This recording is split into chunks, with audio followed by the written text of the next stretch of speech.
I never saw the video. Sorry. Parfois, tout va bien dans ta vie. Et en un instant, tout va mal. Mais c'est possible que tout redevienne bien. Et mieux encore. Regarde ça.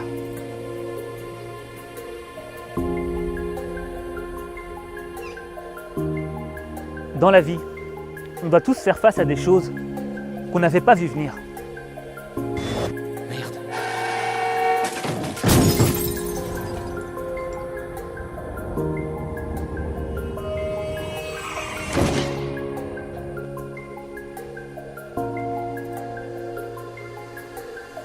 Je te parle du genre de choses qui arrivent le jour où il ne faut pas. He looks in pain. He's over the ball. Oh my goodness.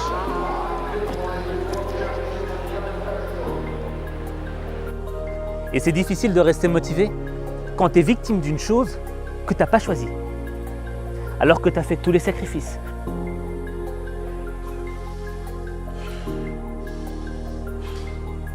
Tous les efforts. Tu as été irréprochable. Tu as suivi toutes les règles de l'art. Mais le jour J, le jour qui est censé changer ta vie, il t'arrive un truc que tu n'avais pas prévu et que tu n'aurais jamais pu prévoir et qui t'empêche d'avancer.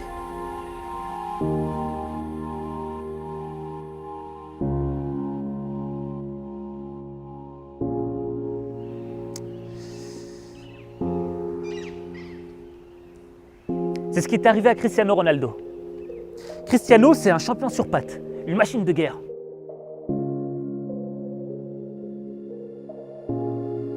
Il s'entraîne plus que les autres, il fait plus d'efforts que les autres, plus de sacrifices que les autres, que ce soit le jour ou la nuit.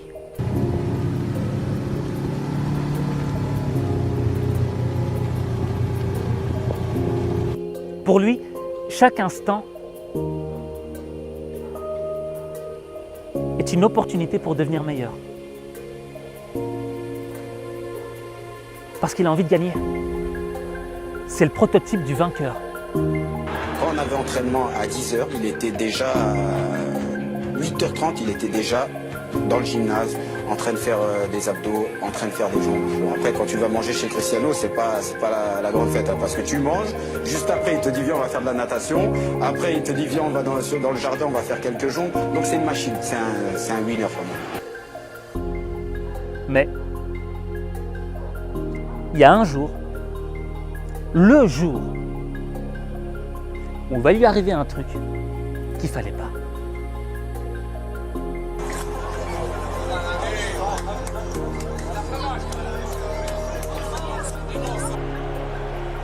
« 10 juillet 2016, finale de l'Euro.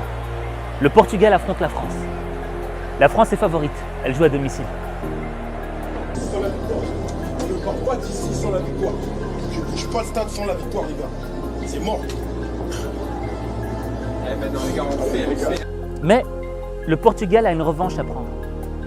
Parce qu'en 2004, ils ont perdu la finale face à la Grèce. Компьютере остается до конца уже добавленного времени. Фантастика! Греция чемпион одним ударом. Сборная Греции создаст невероятно. Donc, Cristiano a l'occasion de faire oublier cette terrible défaite.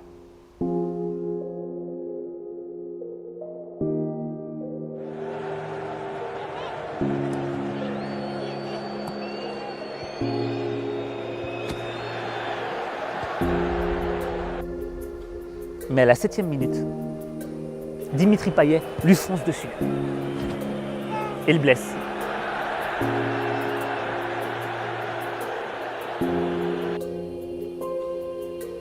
Malgré le choc, Cristiano se relève. Il tente le coup.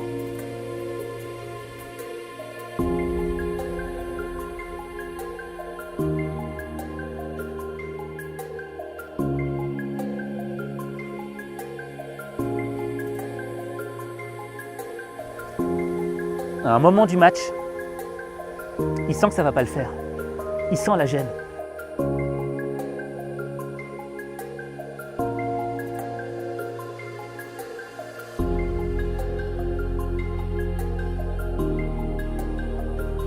Alors on lui met un bandage. Tu vois, malgré le fait qu'il ressente une blessure, il veut quand même continuer. Il veut quand même essayer. Mais à la 23e minute,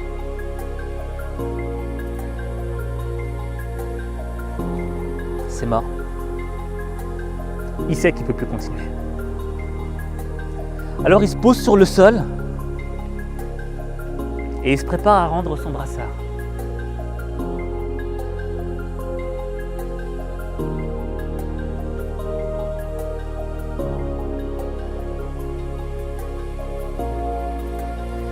Et au moment où il s'apprête à donner son brassard,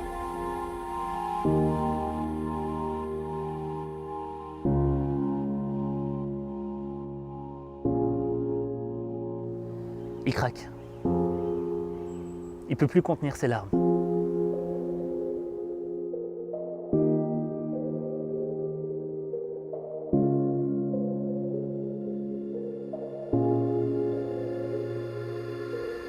Si toi tu viens avec un regard rationnel, tu aurais envie de lui dire « Mais Cristiano, pourquoi tu pleures? Tu es multimillionnaire, tu as gagné X ballons d'or, tu as gagné tant de titres de champion.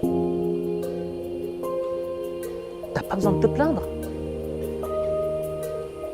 Mais ça, c'est le regard en surface. Si tu regardes les choses en profondeur, tu comprendras que tous ces sacrifices, tous ces efforts ne servent pas juste à être le meilleur. Il y a une raison bien plus profonde que ça, bien plus complexe. Donc, on rentrait à la maison à midi et il restait avec moi jusqu'à 18h. Et vers 16h, là, c'est sa maman qui le rappelait. Mais il faut que tu viennes manger, mais rentre.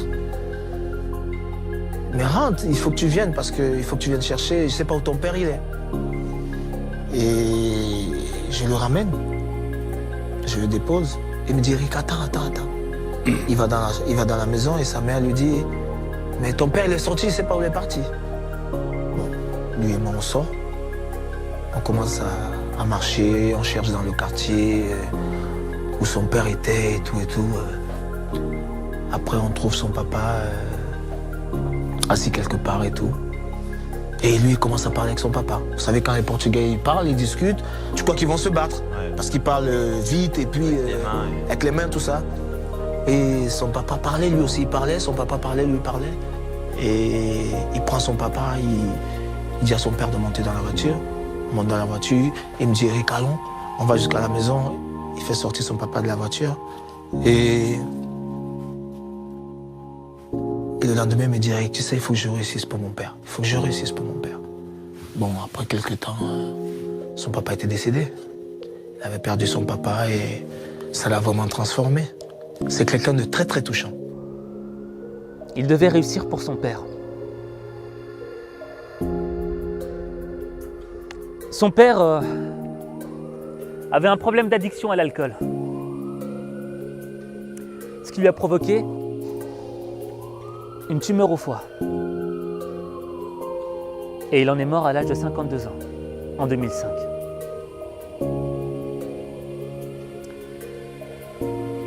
« 2005, juste un an après la défaite en finale. Et c'est un élément très important. Parce que, malgré le fait que son papa soit décédé, Cristiano avait quelque chose à lui prouver. Il devait lui prouver que c'est pas parce qu'il y a eu une défaite qu'on ne peut pas plus tard remporter une victoire. Tout comme c'est pas parce que tu es alcoolique ou que tu as sombré dans un truc qui t'a mis plus bas que terre que tu peux pas t'en sortir. Si tu fais les efforts, tu peux te relever. Sorry. What's the sadness for you? to be the number one, and they don't see nothing. They don't see to receive awards, to see what I He never saw how great you No. became. all Right. my family see, my mom, my brothers, even my old son, but my father, he didn't see that. Malgré que son père était peut-être alcoolique et qu'il faisait des choses qui n'étaient pas bien, il continuait à l'aimer. Malgré que son père soit mort, il continuait à honorer sa mémoire en travaillant tous les jours, en se sacrifiant tous les jours pour devenir le meilleur, pour prouver qu'on peut devenir une meilleure personne et qu'on peut s'en sortir. C'est ce qu'on appelle l'amour véritable. C'est l'amour qui l'a guidé à devenir le meilleur. Et cette finale, c'était l'occasion de reprendre une revanche sur la vie. Mais là, tout semblait terminé pour Cristiano. T'avais juste envie de lui dire, mec, c'est bon, t'as essayé, maintenant arrête de rêver.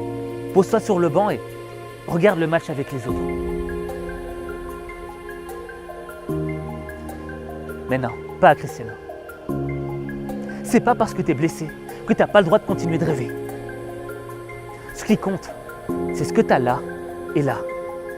La volonté et l'amour. Cristiano pouvait peut-être plus courir. Il pouvait peut-être plus marquer de but. Mais il pouvait apporter autre chose. La rage de vaincre. Il pouvait transmettre à ses coéquipiers l'envie de gagner. Et quand tu as cet état d'esprit qui brûle en toi, rien ne peut t'arrêter. On peut te couper les bras, les jambes, t'iras chercher la victoire avec les dents.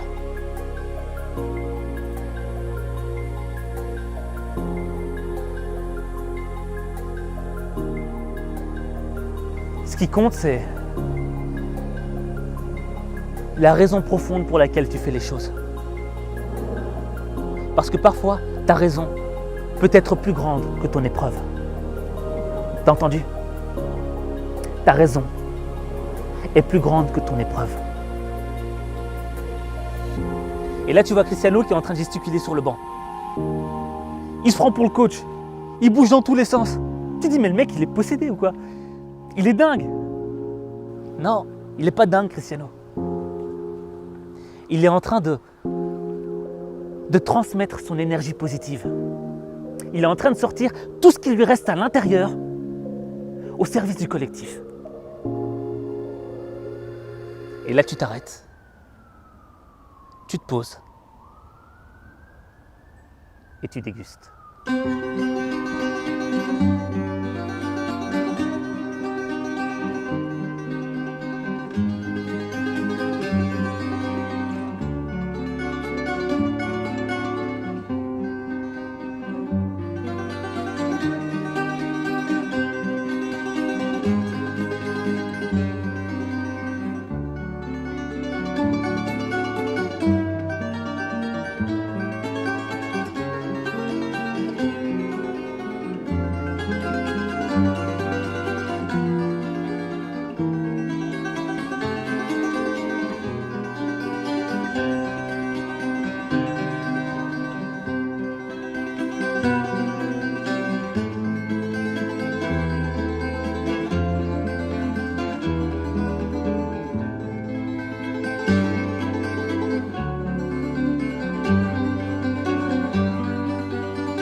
Le Portugal remporte la victoire.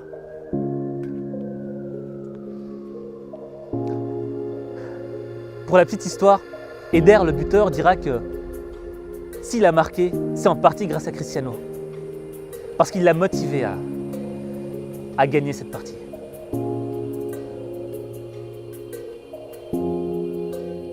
En conclusion,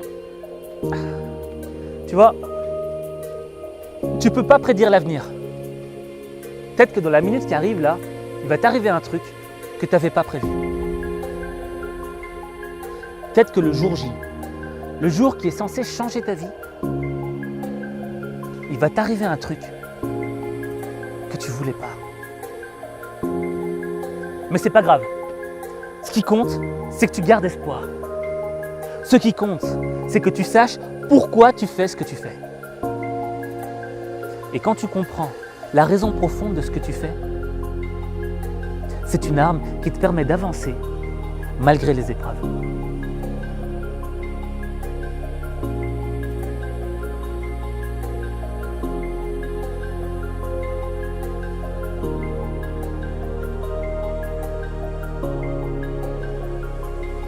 Mais trouver sa raison profonde, trouver son pourquoi, ça demande du travail.